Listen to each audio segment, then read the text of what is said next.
Shalom saudara-saudari yang terkasih, puji Tuhan. Tema kita adalah penebusan. Penebusan berasal dari kata dasar tebus yang berarti membeli kembali. Misalnya, sebuah barang yang telah kita jadikan jaminan kepada seseorang sekarang ditebus kembali. Nah, dari manakah manusia ditebus? Apakah dari kuasa iblis? Apakah dari tangan Allah? Ataukah dari dosa?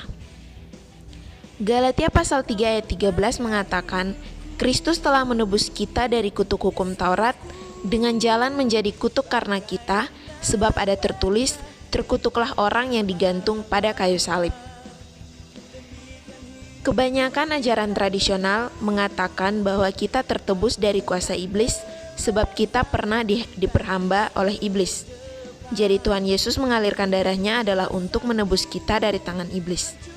Jika benar begitu, bukankah itu berarti Allah mengakui keberadaan kita di bawah tangan iblis itu suatu perkara yang sah?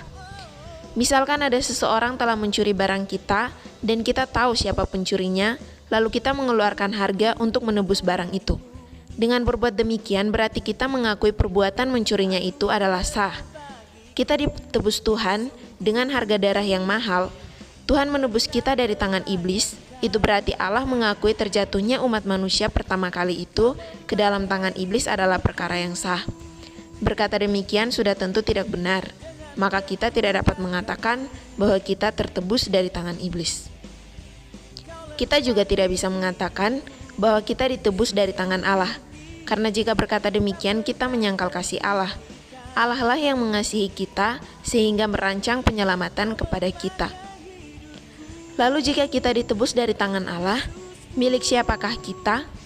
Kita adalah milik Allah, jadi kita tidak mungkin ditebus dari tangan Allah. Kemudian, jika kita mengatakan bahwa kita ditebus dari dosa, siapakah yang akan menerima harga penebusan itu? Tidak mungkin dosa menerima harga itu. Kesimpulannya, kita tertebus dari kutuk hukum Taurat. Kita adalah orang berdosa di hadapan Allah, itu berarti kita berada di bawah kutuk hukum Taurat. Tuhan Yesus telah mati bagi kita, maka tertebuslah kita dari bawah kutuk hukum Taurat. Perhatikanlah, kita bukan tertebus dari hukum Taurat, melainkan dari kutuk hukum Taurat. Jika tertebus dari hukum Taurat itu tidak benar.